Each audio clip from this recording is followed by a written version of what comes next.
បងផលិតសុខភាពហើយបងបងផលិតសុខភាពហើយបងចាំបាក់ថ្នាំចូលបានផលិតនៅផលិតហើយដែរបងតែអត់តន់បានថ្នាំអញ្ចឹងចាំតបានថ្នាំជាមួយគ្នាក៏បានចាអូនចាបងតែខ្ញុំសុំសួរត្រង់ថាប្រអប់សបុតហើយនឹង QR code ហ្នឹងគេទុកសម្រាប់ធ្វើអីវិញដែរបងអូនប្រអប់សបុតហ្នឹងគេសម្រាប់ផ្ដល់ព័ត៌មានត្រឡប់ពីសេវាកម្មថែទាំសុខភាពរបស់មន្ទីរពេទ្យ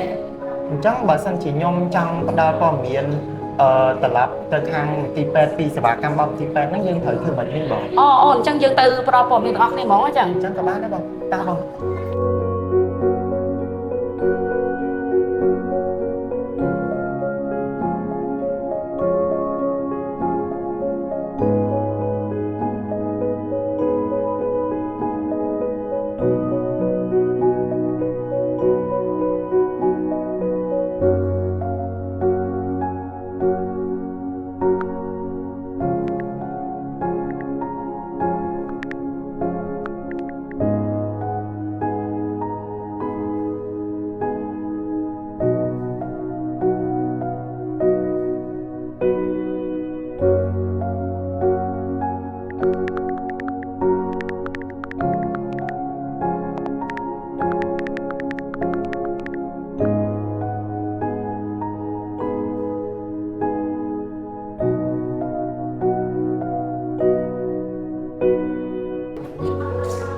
ជំរាបសួរលោកអ្នកអាចផ្ដល់ព័ត៌មានត្រឡប់ដើម្បីកែលម្អគុណភាពសេវារបស់មន្ទីរពេទ្យយើងខ្ញុំហើយលោកអ្នកអាចចែករំលែកព័ត៌មាននេះទៅកាន់មិត្តភ័ក្តិរបស់លោកអ្នកនិងអ្នកជំងឺដទៃទៀតដែលបានមកទទួលសេវាកម្មនៅមន្ទីរពេទ្យយើងផងដែរសូមកុំបារម្ភរាល់ព័ត៌មានត្រឡប់ទាំងអស់នេះនឹងរក្សាការសម្ងាត់របស់លោកអ្នកបានយ៉ាងប្រាកដ